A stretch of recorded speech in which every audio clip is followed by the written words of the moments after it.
کبھی کبھی زندگی میں ایک ایسا منظر سامنے آ جاتا ہے جو انسان کی سوچ، نظریات اور زندگی کا رخ ہمیشہ کے لیے بدل دیتا ہے۔ یہ بھی ایسی ہی ایک کہانی ہے۔ ایک مشہور چینی بزنس مین کئی سال تک سعودی عرب میں اپنی کمپنی چلاتا رہا۔ جب عمر ڈھلنے لگی تو اس نے کاروبار کی تمام ذمہ داریاں اپنے بیٹے کے حوالے کر دیں اور خود چین واپس آ گیا۔ اس کی خواہش تھی کہ زندگی کا آخری حصہ اپنے وطن کے غریب اور محروم لوگوں کی خدمت میں گزارے۔ اسی مقصد کے تحت وہ ایک دن چین کے دور دراز اور پسماندہ علاقے کے دورے پر تھا کہ اچانک اس کی نظر ایک عجیب منظر پر پڑی۔ شدید گرمی تھی، سورج آگ برسا رہا تھا، مگر ایک نوجوان لڑکی ایک معذور بوڑھی خاتون کو وہیل چیئر پر بٹھائے آہستہ آہستہ چلی جا رہی تھی۔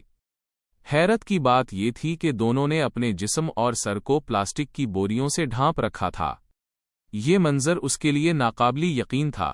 وہ ان کے قریب گیا، سلام کیا اور نرمی سے پوچھا، اتنی گرمی میں آپ نے یہ پلاسٹک کی بوریاں کیوں اوڑھ رکھی ہیں؟ لڑکی نے ادب سے جواب دیا، میرا نام فاطمہ ہے اور یہ میری والدہ خدیجہ ہیں۔ اس کے بعد اس نے اپنی زندگی کی ایسی داستان سنائی کہ بزنس مین خاموش ہو کر رہ گیا۔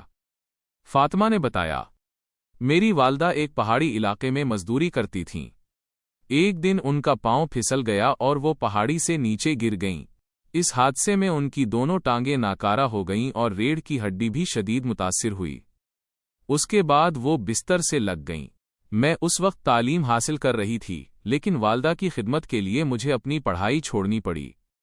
اب ہماری زندگی حکومت اور کمپنی کی طرف سے ملنے والے معمولی فنڈ پر چلتی ہے، جس سے صرف 2 وقت کی روٹی ہی مشکل سے پوری ہوتی ہے۔ چینی بزنس مین ان کی باتیں سنتا رہا، پھر اس نے مشورہ دیا، اگر تم اپنی والدہ کو کسی فلاحی ادارے کے حوالے کر دو تو تم دوبارہ تعلیم حاصل کر سکتی ہو اور اپنا مستقبل بنا سکتی ہو۔ یہ سن کر فاطمہ خاموشی سے مسکرائی، اپنی والدہ کے ماتھے کو چوما اور آگے بڑھنے لگی۔ بزنس مین کو محسوس ہوا کہ شاید اس کی بات بری لگی ہے۔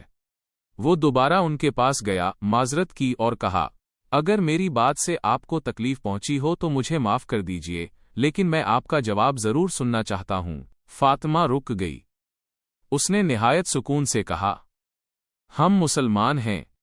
آپ نے پوچھا تھا کہ ہم نے پلاسٹک کی بوریاں کیوں اوڑھی ہیں؟ حقیقت یہ ہے کہ ہمارے پاس اتنے پیسے نہیں کہ نئے کپڑے خرید سکیں۔ ہمارے کپڑے اس قدر پرانے اور پھٹے ہوئے ہیں کہ اب ان پر پیوند بھی نہیں لگ سکتا۔ اس لیے میری والدہ نے مشورہ دیا کہ پلاسٹک کی بوریوں سے اپنے لیے اوور کوٹ اور سر ڈھانپنے کا انتظام کر لیں، تاکہ کم از کم پردہ تو قائم رہے اور ہم غیر مردوں کی نظروں سے محفوظ رہیں۔ یہ الفاظ سنتے ہی بزنس مین کی آنکھوں سے آنسو بہنے لگے۔ وہ چاہتا تھا کہ اس بچی کے سر پر شفقت سے ہاتھ رکھے، مگر اس کی حیا اور پردے کا احترام اسے روک رہا تھا۔ اسی دوران فاطمہ نے اپنے تھیلے سے ایک ٹفن نکالا اور کہا، آپ نے جو مشورہ دیا، یہی مشورہ مجھے بہت سے لوگ پہلے بھی دے چکے ہیں۔ سب کہتے ہیں کہ والدہ کو فلاحی ادارے میں چھوڑ دو، پھر حکومت کا فنڈ، لوگوں کی زکوٰۃ اور صدقات مل کر تمہیں اچھی زندگی دے دیں گے اور تم اپنی تعلیم بھی مکمل کر لو گی۔ پھر اس نے نہایت پراعتماد انداز میں کہا، لیکن میں نے اسلام سے یہی سیکھا ہے کہ بوڑھے والدین کی خدمت دنیا کی بڑی بڑی کامیابیوں سے زیادہ قیمتی ہے۔ میرے لیے اپنی والدہ کی خدمت ہی سب سے بڑی عبادت ہے۔ یہ جواب سن کر چینی بزنس مین حیران رہ گیا۔ کچھ لمحے خاموش رہنے کے بعد اس نے کہا، اگر تم اجازت دو تو میں تمہاری والدہ کے لیے ایک مستقل دیکھ بھال کرنے والی خاتون کا انتظام کر دیتا ہوں اور تمہاری تعلیم سمیت گھر کے تمام اخراجات اپنی ذمہ داری پر لے لیتا ہوں۔ فاطمہ نے شکر گزاری کے ساتھ اس پیشکش کو قبول کر لیا۔ بزنس مین نے ان کی کفالت شروع کر دی۔ چند ہی دن گزرے تھے کہ سعودی عرب میں اس کی کمپنی کو 30 لاکھ سعودی ریال کا ایک بہت بڑا منصوبہ مل گیا، حالانکہ اس مقابلے میں اس سے کہیں بڑی اور طاقتور کمپنیاں موجود تھیں۔ اس کے بیٹے نے خوشی سے فون کر کے کہا، ابو، یہ کامیابی صرف اللہ کی رحمت اور کسی نیکی کا نتیجہ ہے، ورنہ ہمارے جیتنے کے امکانات بہت کم تھے۔ تب بزنس مین نے اسے فاطمہ اور اس کی والدہ کی پوری کہانی سنائی۔ یہ سن کر بیٹا بھی بے حد متاثر ہوا اور اس نے بھی 2 مزید ضرورت مند خاندانوں کی کفالت کی ذمہ داری اپنے سر لے لی۔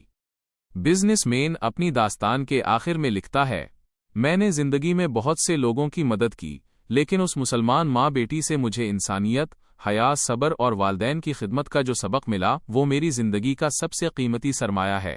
میری خواہش ہے کہ لوگ رنگ، نسل، زبان، ملک اور مذہب سے بالاتر ہو کر انسانیت کی خدمت کریں، کیونکہ نیکی کبھی ضائع نہیں جاتی۔ اگر آپ کو یہ سبق آموز واقعہ پسند آیا ہو تو اسے دوسروں تک ضرور پہنچائیں، کیونکہ شاید ایک کہانی کسی کی سوچ اور کسی کی زندگی بدل دے۔